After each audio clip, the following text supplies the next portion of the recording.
Arts. Okay, Arts for All. I see you have your hand raised. Is that just because you were new to this meeting, or did you have a question? Great. Okay. New. Okay, with that, I'm going to turn it over to Hannah Young, NAM's Public Policy and Communications Manager, and she is going to help us learn more about what's going on down at the unicameral right now.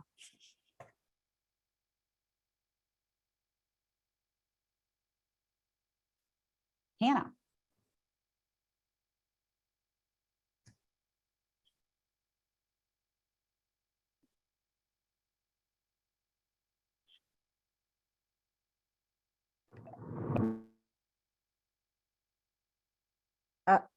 I can't hear you, Hannah.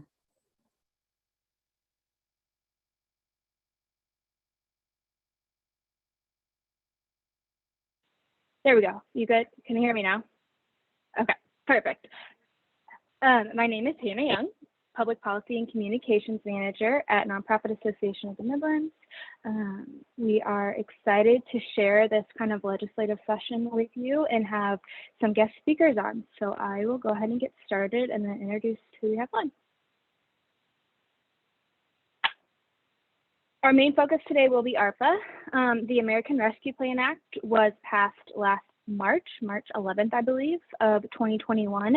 And that it does a lot of things, but the thing we'll be talking about today is it allocates over $3 billion to the state of Nebraska, and over $1 billion of that will be up to the legislature on how those funds get allocated in our state. The beginning of the summer realized, we all know nonprofits have such a big impact on the community, and they really know what's going on in the community and what the needs are of the community. So we decided to bring together our members and non-members last summer and do 3 ARPA roundtables. Those roundtables were divided up into subject areas. So we had early childhood, food security, housing, healthcare, and workforce.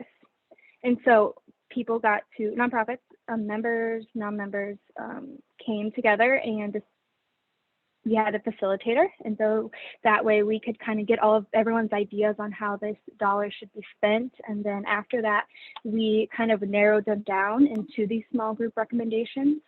And then between October-ish and now, those small group experts turned those into actionable bills. So that's what we'll be talking about here today. And we are lucky enough to have Senator Dorn with us, and he sits on the Appropriations Committee. So he gets the lovely job of helping decide how all of these are allocated, these dollars. And I believe Morgan is on from Senator Vargas's office as well. So thank you very much, Senator Dorn, for joining us. Would you kind of like to talk about what's kind of going on in the Appropriations Committee right now and your hard task of deciding how these dollars should be spent? Well, thank you, and thank you for having me. Yes, we'll be glad to have a little bit of a discussion about what's going on with the ARPA funding. As most of you know or are aware, the governor in his budget proposal, he also included his recommendations for the ARPA funding and the $1.04 billion that the state of Nebraska will have. A week ago Tuesday, the Appropriations Committee did have hearings on all of the items in the governor's proposal. We did have over 80 people come and testify that day. We got done at about 9:20 that night. Since then, our chairman, Senator Stinner, has put together a spreadsheet that because of the fact that our bills for ARPA are not going to start until February 8th, so that we could remember kind of what we did. So every senator could kind of rate and score and have their own kind of guidelines on what their take was or what they feel about the governor's proposal. So that's been set aside basically, or whatever. We will start hearings on February 8th on the ARPA proposals. We do have a list out, and I believe there is 80-some bills out of requests for ARPA funding. There's a few adjustments going to have to be made in there, but in those requests, from those 80-some bills, there's $3.776 billion in request for funding. And they include all the way from some bills that are less than $1 million to Senator Ben Hansen has one that's over 500 million in request, which would basically give every person in the state of Nebraska so much of the funds. So there's a real wide range. There's a lot of bills that are going to have to be heard. Every one of those will have a committee hearing. Every one of those people will have opportunity to come in and listen or whatever. Part of what Appropriations Committee, though, will be doing is we also have budget adjustments this year. Then we have, I call it a rainy day fund and other things and other bills in front of us. By day 40, we do have to have our budget recommendations out to the floor. So don't know if ARPA will be part of that package or its own package, or if they will intertwine a little bit or what. But I think that's a key date is by day 40, which our schedule shows that we will have it out maybe a little bit before then. Hopefully we will have the budget readjustments out to the floor, or the budget recommendations for a funding bill to pass final reading on the floor. We've had some now, if you know that we've had the Social Security, eliminating the Social Security, the state income tax on Social Security that Senator Lindstrom's brought. That bill to pass on final reading cannot happen until after we pass the budget this year. So sure would take any questions. I guess I can dwell into some more other things. Many of the bills or there are a good share of bills of these 80 some bills that I call it deal with nonprofits, deal with the workforce, particularly workforce. The governor had in his, I believe, 75 million even for workforce. So there's a lot of bills in a lot of different areas. One last comment I'll make, and then take questions or let Senator Vargas' staff comment on. We did have a committee, or not a committee, we had a legislature, the fiscal office went on about maybe the paying back of the federal government calls it the recoupment of ARPA funds. There's certain guidelines, 400 and some pages, that the ARPA funds will need to meet. However, if for some reason after the end of 2026 or even done before then, if the federal government questions whether or not those funds were used appropriately, they will give you notice. You have 120 days to pay the funds back. And then after that, the appeals process will start. So I want people to be very, very much aware of that. The fiscal office really dwelled on that with Appropriations Committee.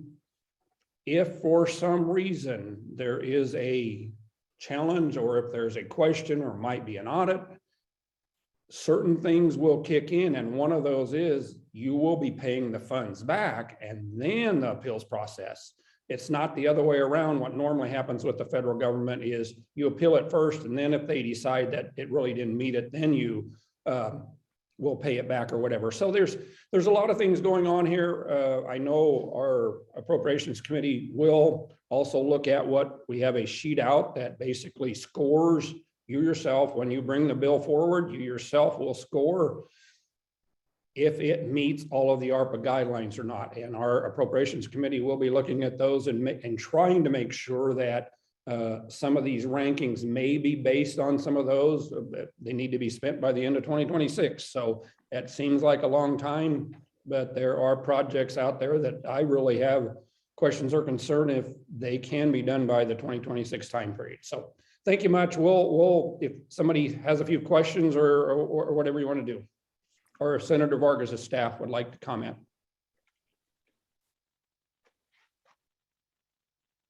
You covered it, Senator Dorn. Thank you.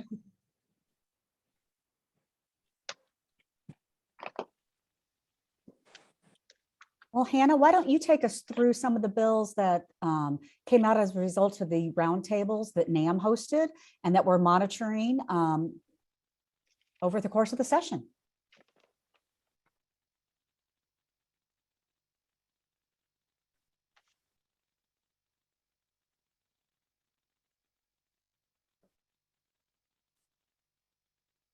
Or do we want to go to? It would help if I unmuted myself. There we go. I'm on my phone, so I'm trying to do my AirPods and the computer. Thank you. Shout out to Aaron in the NAM office. Okay, sorry about that. Thank you, Senator Dorn. If anyone has any questions, feel free to put them in the chat or interrupt me if you would like. I'm actually going to turn it over to Aubrey Mancuso with Voices for Children. She is going to talk about the early childhood bills. She was our subject matter expert for this small group. And I have kind of 2 pages of bills, but Aubrey, feel free to kind of talk about whatever is most important to you. You can run through them all, whichever you would like. I also put the hearing date in red for all of them, just so everyone knows. So Aubrey, I'll let you take it away. Yeah, thanks, Hannah. I just wanted to briefly highlight that the majority of the recommendations that were included in the NAM final report from the roundtables were actually introduced as legislation. So I think we were very fortunate on that front. The big bill there is the one at the top. It's LB 1203. And that contains the majority of the recommendations that emerged from the roundtable. That hearing will be on March 1st. That was introduced by Senator Breezy. And it contains about $100 million that would be invested in early childhood. So that would be a significant and transformative investment in this field. And I'm sure, as a lot of folks are seeing in their workforce and in their personal experience now, families and communities really need childcare in order to get back to work. And so all of those recommendations that emerged from the roundtable the majority of were contained in there. There was one recommendation that did come out of that around expanding home visitation services. And the work group wasn't able to come up with something actionable for this session that we felt fit the ARPA guidelines and framework. So Senator DeBoer will be introducing an interim study to carry that recommendation forward. And then the other bill that also came out of this that actually has a hearing, I believe next Friday, is Senator DeBoer's bill that would increase, that's LB, I'm going to get my bill numbers wrong, 865, that would increase childcare provider rates for those participating in the childcare subsidy program for the next 2 years. Nebraska actually already currently sets those rates lower than where the floor that the federal government recommends. And so this would use some of those ARPA dollars to temporarily boost those rates as providers work to recover from the pandemic. And then I think that's pretty much it, but I would say that all letters of support for both of those bills from anyone on the call would be welcome.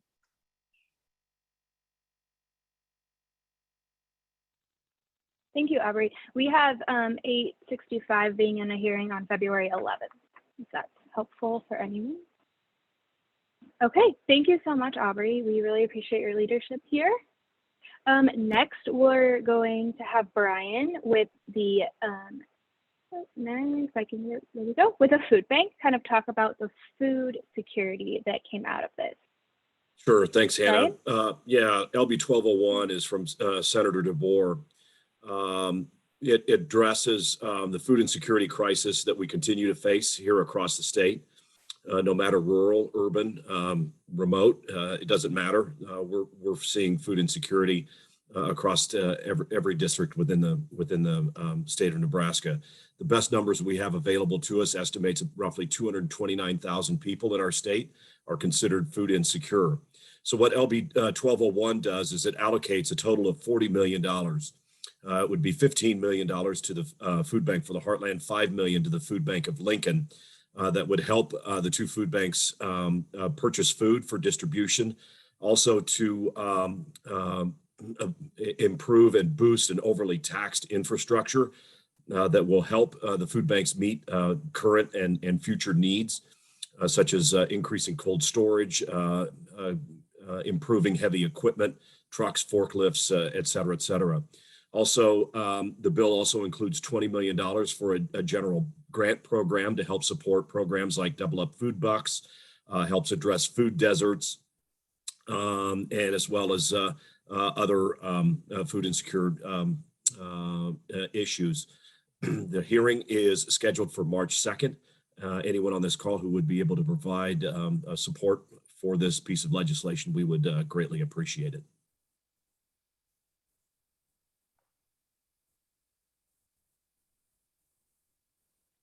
Thank you so much, Brian. We appreciate your leadership here and coming to talk to us. Okay, next we have housing. Is Angela with Spark on? I am. Thanks for having me. Perfect. Yeah. I'm with Spark, and we have been working in this housing and homelessness space just as a convener of partners. We've been really grateful for NAM's partnership as we work our way through this. You can see some of the bills that are up there. I am not really prepared to go into much detail on these. There's a lot. There's more than, I think, 10 different ARPA related housing bills, everything from development of new housing to supporting homeless services.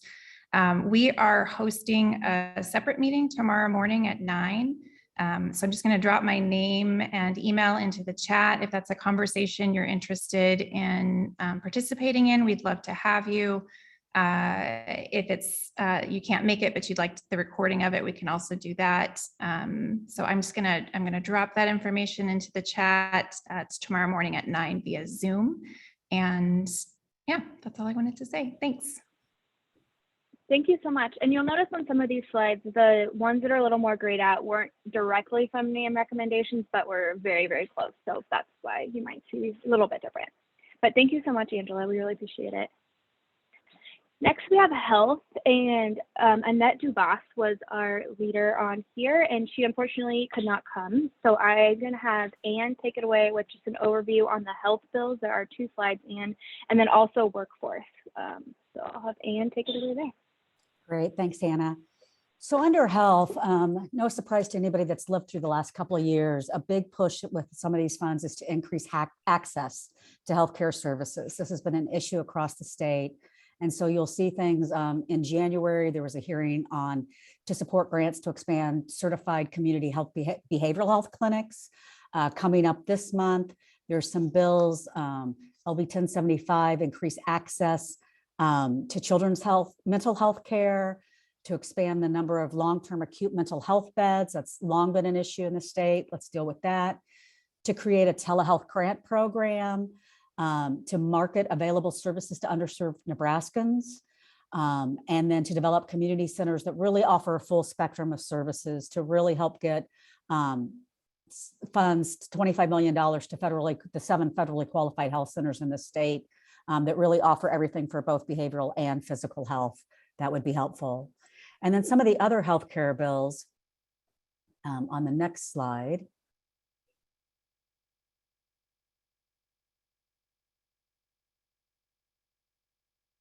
Which I'm not seeing. I switched it. Is it lagging? Yeah, I think the whole world's on Zoom today. So I know. Yeah, we're struggling. Okay, well that's okay. While that's loading, the second part that you'll see here momentarily is to really strengthen the healthcare workforce. And so next week, there's going to be LB 1007, which eliminates the match requirements from local entities for rural loan forgiveness programs. And then later this month, to use some of the ARPA funds on 1269 would help with the repayment of student loans owed by health professionals, eligible healthcare professionals. Also looking to establish some healthcare career scholarships. There's $10 million for the University of Nebraska to increase healthcare academic programs across the state. That hearing is February 17th. There's LB 1066 to have $13 million for graduate and postgraduate trainings for both the University of Nebraska Behavioral Healthcare Education Center, as well as $3 million in trainings for students and behavioral health professionals as it relates to COVID-19.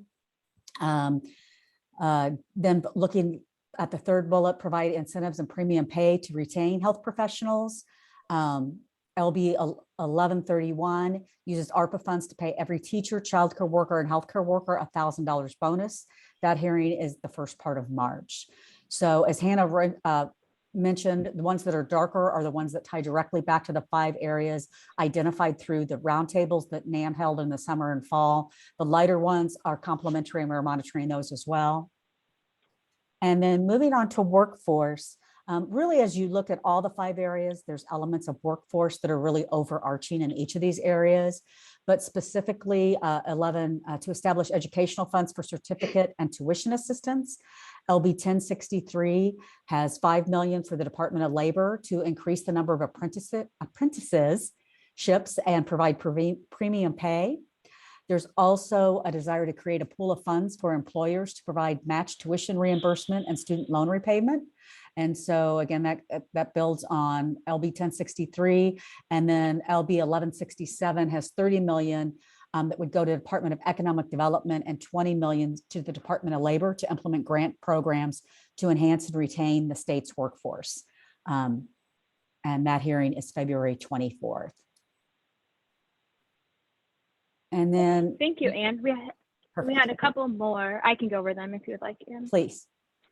Okay, perfect. These are kind of ones that either went into multiple groups or kind of didn't align perfectly into those areas, but LB 721 would appropriate funds to the University of Nebraska Medical Center Rural Health Complex. 730 would adopt the Growing Our Workforce Investment Now Act. 823 would require the State Department of Education to create an aid program relating to early childhood workforce. And Senator Dorn's Bill 904 would appropriate federal funds to the University of Nebraska for artificial intelligence, cybersecurity, and Holland Computer Center facility. And we did have a question for you, Senator Dorn. Do you have any priorities you are hoping to include in this ARPA plan? I do. Well, I do have some priorities. I think I introduced 8 or 9 bills for ARPA funding. Yes, I would definitely like to see some of those in there. We did have, when we had the governor's hearings, I listened intently, but I've also started to myself form some ideas or thoughts of where we'll go. I think workforce is a big thing that we're going to look forward to. Also, I'm specifically looking at, is this really COVID related or not? I believe that the ARPA funding should be used mainly for that part. Part of what I wanted to mention here, though, quick too, I was going to get in here, and I think we have 84 or 86 bills for the 3.776 billion in appropriations. There are also 14 other bills in other committees, including the Star Wars ones, the so-called Star Wars ones that Senator McDonald has. It's 400 something, the number, he has made that his priority bill, but that will come through Natural Resources Committee. So there are also a few other things out there that you're going to have to be aware of and watch. And if there's 14 other bills out there, how they will be incorporated in and all this when this comes to the floor. We'll see where the discussion goes and how the process goes. And as I watched some of these bills here, and I looked at some of those, and we have the sheet also, I was looking at my sheet. There are many of these bills, I call them, they intermingle or whatever. And so when we start paring them down or grouping them together, we'll see how this comes into focus. Okay, great. Well, thank you very much, Senator Dorn and Morgan from Senator Vargas's office. I think that's all we have on ARPA. So we really, really appreciate your time and you joining us today. Thank you. Okay, and we do have a couple other non-ARPA related bills we were going to quickly go over. The first 4 we have taken action on so far. So LB 814 from Senator McKinney would require the Office of Legislative Research to prepare racial impact statements for legislative bills. We supported this. We did an online public comment for this one. This would make it kind of similar to a fiscal impact report, but it would be a racial impact statement that would be on bills in the legislature. And then LB 823 from Senator Ben Hansen would prohibit state agencies from imposing annual filing and reporting requirements on charitable organizations. We testified in opposition to this bill last week. We really value the transparency and accountability for nonprofits, and we like to work in partnership with governments, not against them. So we opposed that bill.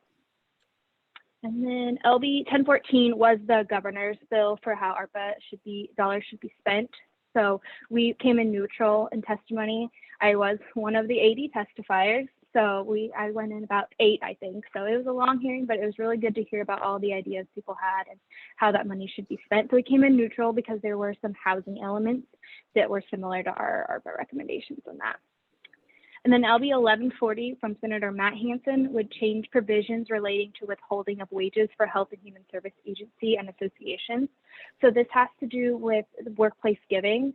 It would not only make sure that all 3 of the workplace giving agencies in Nebraska can be have to be included, it would also make sure that all of the nonprofits under them are included as well. So this is being brought through Give Nebraska to make sure that all of their nonprofits are eligible for this employee giving. We'll have much more information. We will support that. We will have much more information after the hearing. Things we are monitoring but not necessarily taking a position on yet are LB 61, which would provide formal protest procedures for certain state contracts or services. That was a carryover bill from last year. LB 1077 from Senator Ben Hansen would prohibit public schools, public post-secondary institutions, and government entities from training or teaching certain concepts relating to race and sex and provide the withholding of state funds. Our biggest flag in the bill is it looks as written that if your nonprofit would engage in, if you had the student learning or any type of with either elementary school all through post-secondary school, if you worked with a classroom per se, they could be withheld their state funding for NAM example, because we engage in lobbying and advocacy. So any organization that would engage in lobbying and advocacy could no longer work with any type of school, or they could get their state funding taken away. So that's the biggest part that NAM would be against. We would oppose the whole bill, but specifically that part. And then LB 364 would adopt, from Senator Linehan, would adopt the Opportunity Scholarship Act and provide tax credits. This, I believe, failed on the floor this year, and we did not officially oppose it, but if it came back or it comes back in another iteration, we will be opposing it. It makes it so you get 100% tax credit for donating to this Opportunity Scholarship Act, and that's not really fair for nonprofits who don't get that same share. And then our last thing is our take action. So I believe put the find your senator in the chat, but it also could have changed from redistricting this year. So some of the senators' districts changed a little bit. So I just wanted to make sure everyone knew 100% who their senator was. For the ARPA, we are asking if you have any friends on the Appropriations Committee or know anyone on the Appropriations Committee and feel strongly about any of these bills, please reach out. That's kind of the ask right now. Once the hearings come up, testify or put in a public comment. If anyone has any questions on how to do either of those, please reach out. This year, it's pretty easy to put in a public comment. You go to the bill page on the legislature, and then it says like insert your public comment. So you don't have to go to Lincoln, and it still gets put into the committee statement. And then if you have any questions overall on ARPA, we have a page dedicated to that we are constantly updating. So I wanted to flag that. I'm happy to take any questions. That's the end of my PowerPoint, but I'm happy to take any questions. And it looks like there's some other bills in the chat from Milo to look at and flag as well. And I think it's important. I mean, it's always important, but especially this year, to reach out and contact your senators. Give them a call, shoot them an email. They're going to be hearing a lot about these different issues. There's a lot going on. In addition to ARPA, as Hannah just highlighted. So definitely get engaged. Any questions? I know we've thrown just a whole bunch of stuff at you. We will get all this information to you. I know Hannah's working with others to get more of a great summary of what's exactly in all the bills, but we can sure share the PowerPoint.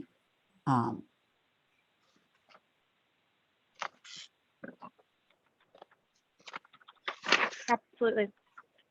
Okay. And if anyone has any questions on testimony or how to do a public comment, please just reach out. I'm happy to walk through it. It's super easy, but if you've never done it before, you probably don't know. And this is kind of one of the first years they're doing that. So great. Happy to help. Well, while you're thinking of other questions, I just put in the chat box, and we emailed this out on the listserv as well. But UNO has a survey in the field on collaborative partnerships that are happening right now and since COVID. So if you would take a few minutes, fill that out, that'll really help. It's the School of Public Administration. And so check that out. Another training that I'm going to drop in the chat box that we just recently scheduled. As you may know, there's no requirement for an audit in the state of Nebraska unless you get $750,000 or more in federal funds. The concern is there's a lot of organizations who maybe historically have gotten less than that $750,000 threshold, but through some of the relief and rescue funds that have happened over the last couple of years, that may have put you over that $750,000 tipping point. So on February 24th, we're doing a training in partnership with our friends at Syme Johnson on that. So you can make sure that you're, if that applies to you, you'll know how to deal with that and do those audits are so much fun. And then a topic I'd love to get some dialogue on, and this is something we've seen, I know we've seen in Nebraska, but all over the country, are the workforce shortages. They've impacted nonprofits, all different types of businesses, near and far. What are you guys seeing? Anybody having any challenges other than my technology issues today? And this is Mary with St. Monica's. I don't suppose we're any different than anyone else, but in behavioral health, there are huge gaps. And unfortunately, it was tight before COVID. So clinicians, specifically psychiatrists, were all difficult to get. But now it's, we could post a picture, a position and not get a resume, period, for months. And my peers are saying much the same. So it's huge. Yeah, this is Ann with CRCC. We are seeing it both on the childcare side of what we do, but we're also dealing with the competition in the healthcare field. So we're competing for nurses with the hospitals, and it's difficult as a nonprofit to be able to compete in that space. And so we are definitely seeing that. However, we also are seeing our retention numbers going up, which is great to see for us as well. So we've been very strategic, in fact, put it into our strategic plan that we were going to work on people. And so there have been some strategies we've put in place that I think have really helped with some retention. And this is Tina with CAN, doing some of that with competing for nurses on some of our agencies that do have clinics. But our big crisis mode is in Head Start, with Head Start having its own mandates and rulings and things like that. Absolutely killed our agencies this last fall. Some agencies are seeing 30 to 50% reduction in staff because of those things. Several of our Head Start agencies, because of lack of staffing, have gone back to remote learning because there's just not enough. And again, not getting much for responses on ads either.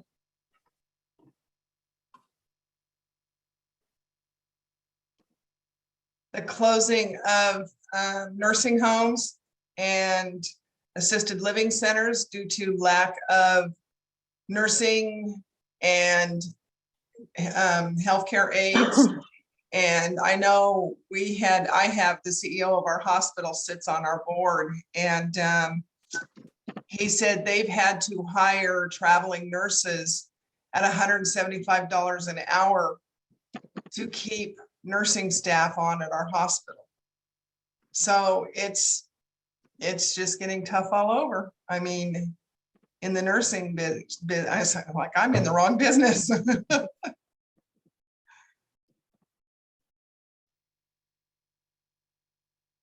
As a provider of DD services, statewide, we're running about 30% open shifts for direct support staff, which means we're carrying on an enormous amount of overtime expenses. And we have such a strange business model in that the state tells us what they will reimburse for, and it has no relationship to what our actual costs are. So we currently, our actual costs are about 10.5%. more than what the state reimbursement rate allows for. The state reimbursement rate plans on a rate for direct support staff of $11 and some cents per hour. Obviously, we can't hire anybody at any time for that kind of level of pay. So it really is a crisis for persons with developmental disabilities who are reliant on staff for any kind of independent living skills. I'm going to speak up. I play a dual role. I'm an executive director for NJJA, but then I also do mental health therapy at the Saunders Medical Center in Wahoo, Nebraska. And as that mental health provider, one thing that scares me is like my wait list is like almost 2 months out. And then there's always the crisis of they come to me going, hey, can you squeeze so-and-so in? Can you squeeze so-and-so in? And what scares me is those folks that I might not be able to get in, and then where do they go? Yeah, so there's a lot of that pressure too, as the provider itself, as far as, you know, how far do you extend yourself and your services before you burn yourself out? But then also how many of those people are falling through the cracks because they can't get that immediate need.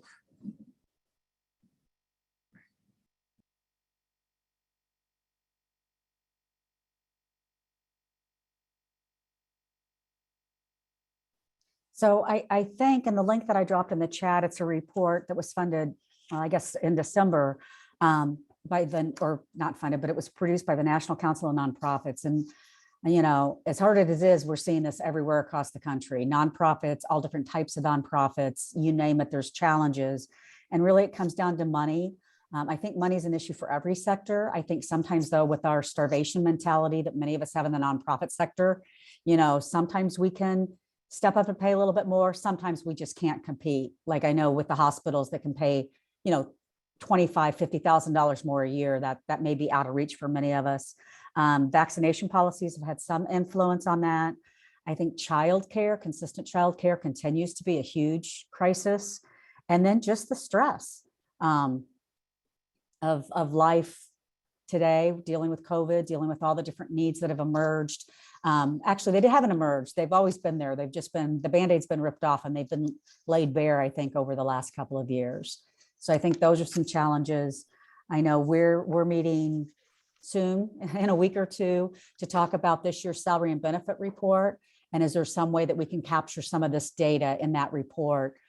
So as we go looking forward, because just the stresses that it's putting on all the different agencies, I think is definitely alarming.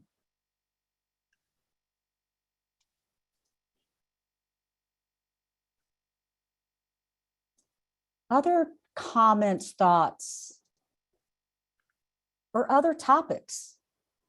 Oh, Michaela, I see your hand is raised. You know, I was just curious about the conversation that's happening around the $120 million that the governor has turned down related to rental assistance. And when we hear Senator Dorn talk about, you know, the number of applications and the you know, limited resources and, you know, the accountability toward the system to make sure that we're doing our part to get the funds where they need to go, because it just seems like a shame that those funds are available to every state and our governor's deciding to turn it down when we see this. You know, we've just heard Senator Dorn speak about the number of requests that are on the table. And I guess just what are we going to do to elevate that awareness some? I think there will be a potential legislative push on forcing the state to apply for those housing funds. I'm not going to remember the bill number. Becky's nodding.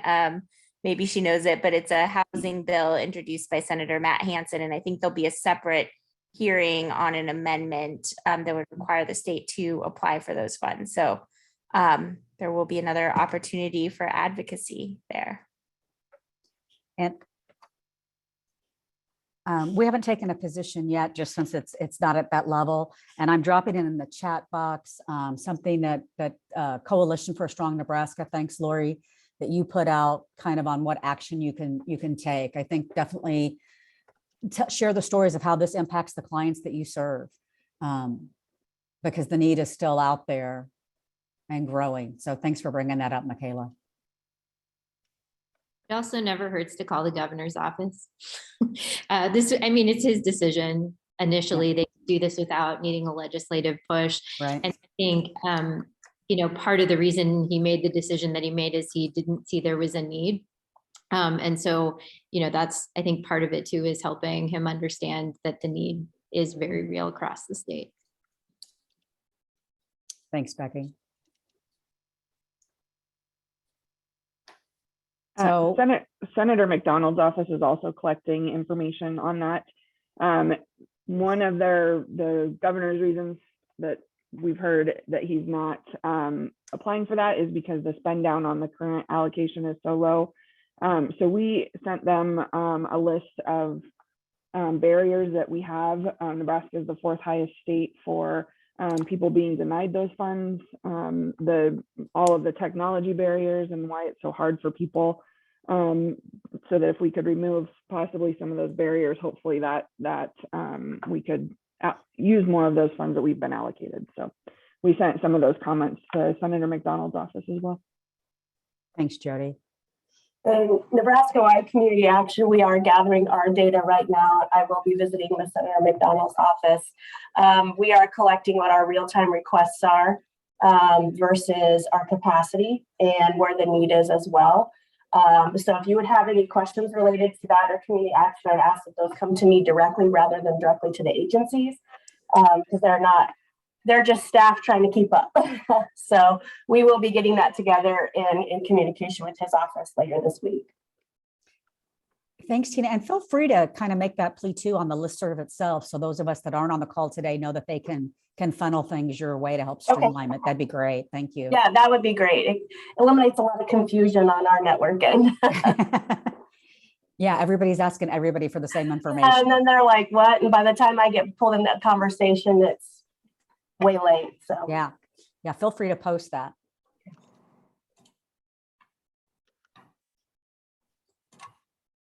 So it's been a busy month, busy year, as I've heard a couple of times. January's been the longest year so far. It feels like it's just gone on and on. Hannah's been super busy, as you could tell by her presentation, not only with ARPA, but this is also, excluding ARPA, the most bills that NAM has actually taken action on since I've been here. So I think that's a testament to just monitoring what's the state of the sector, what's going on, how we can get engaged and monitor that. Other topics, questions, thoughts?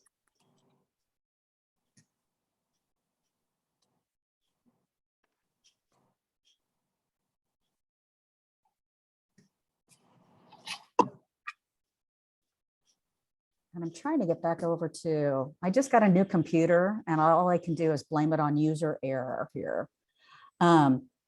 One thing that we usually start our meetings with, but we did not because in the interest of our speakers, since we got together in early January, there have been quite a few changes in the sector. I'll throw out some of the ones I've heard, and then if other folks feel free to join in. You may have heard Debbie Orderna has left Children's Square to really focus on working on her PhD and family things, and Bev Ewing is serving as interim director. I believe yesterday may have been Heather Tomzik's last day at United Way of the Midlands. She is moving over to the Metro Area Continuum of Care for the Homeless to be their director of operations. That's a new position. Susan Henricks has retired from ICANN, and Aileen Warren was named in her place. And Share Omaha has a new community partnerships manager. Mary Talon has retired and Candace Iberg has replaced it. And the Furniture Project has a new position of executive director. And I hope I'm not butchering your name, but it's Hi, Joanne. How are you? Kayla Volkmer is in there. Any other changes that people are aware of? Not great, huh? Somebody, let's see.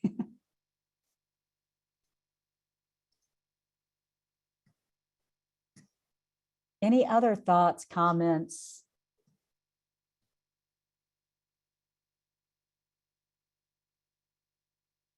I kind of feel like it's been not a depressing conversation, but not one of our more uplifting. I was going to say the same thing, Ann. Sorry, you opened a can of worms, but that's just our reality right now. It is. And I think all we can do is stay informed and stay connected. And I think it's really the power of the sector that a lot of these issues, we may see it through the lens, whether it's education, healthcare, early childhood, whatnot, but they impact everybody. They impact it crosses the sector. So just the more we can advocate for our organizations and their mission, as well as speak with the need for the entire sector as a whole. I'll introduce myself. My name is Carrie Ann Block. I'm based in Hastings and I work for Area Substance and Alcohol Abuse Prevention.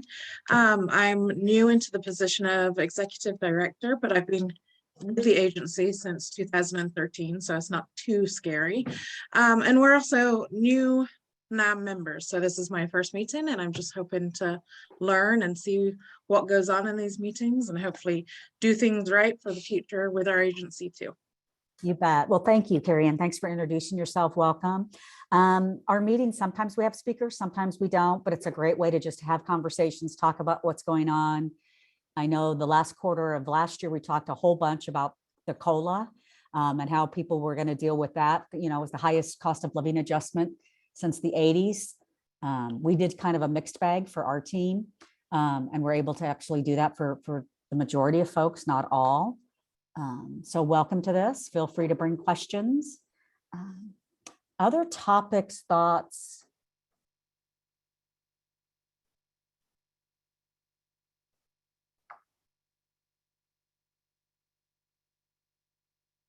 This is what I like to call the open discussion portion.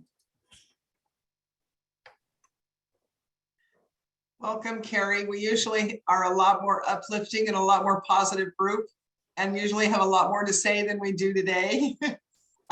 Robert usually has a lot to say. Robert, you've been really quiet today.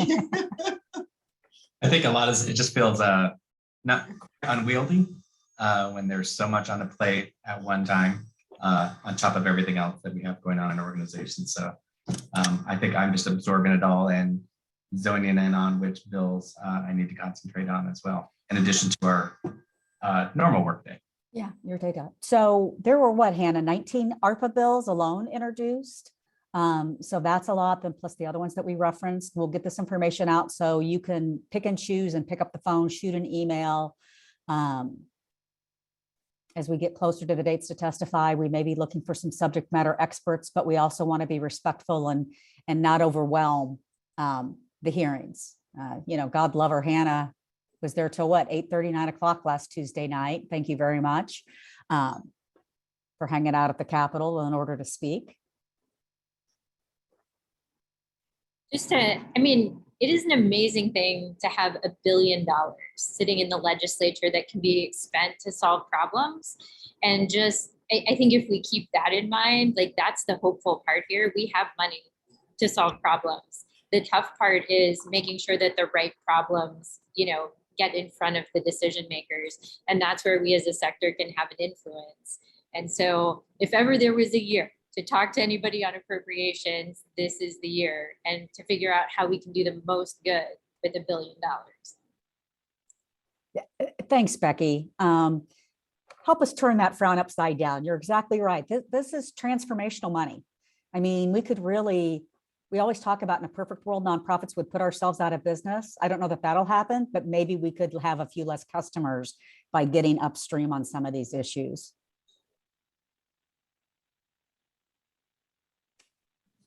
And then we won't need so many employees. There you have it. There you have it. And I think it just celebrating some of the things that are happening. We saw the family support waiver has gone to final reading. And so there are some wins that are happening for our sector and for, specific issues that we're all dealing with. I think it is just equally important to echo, right now is the time to let your voice be heard. And I think that the state senators want to hear us, and they do. And I think the more that we can engage with them and build those relationships outside of the legislative session to be able to enhance our time during session is going to be a really important piece in the coming year even. So. Well said, Anne. I think there is so many opportunities here that we can have. It's really an exciting time. It can be a scary time, but think, go back, $1 billion can make a huge difference and impact the lives of all the nonprofits we serve. And they're starting to listen. I mean, I was pleasantly surprised in October when I spoke, when I was at the Appropriations Committee hearing, and Senator McDonald got up to speak about his shovel-ready projects, but he talked about nonprofits and mentioned that 1 in 11 Nebraskans work for a nonprofit, work for a 501c3. I'm like, he may not know where that stat came from, but he's hearing our stuff. So and that's the main thing, is to just get that out there that, 90,000 people work for a nonprofit. Let's let our voices be heard.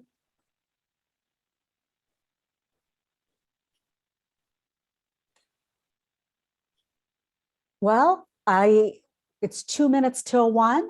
I'm happy to stick around. I don't have, my next Zoom isn't till 1:30, but if other folks need to get back to their day or get a chance for a quick stretch before you run on to your next event, we'll talk to you on the listserv. We'll see you the first, I think it is March 1st is the first Tuesday of the month. We'll see you then. Thank you for all you do, and stay tuned. We'll get all this information out in digestible buckets so you can figure out who on appropriations are you going to call, and make sure you contact your state senator. We'll make sure you have all those links. Thanks, everybody. Thanks, Anne. Thanks, everybody.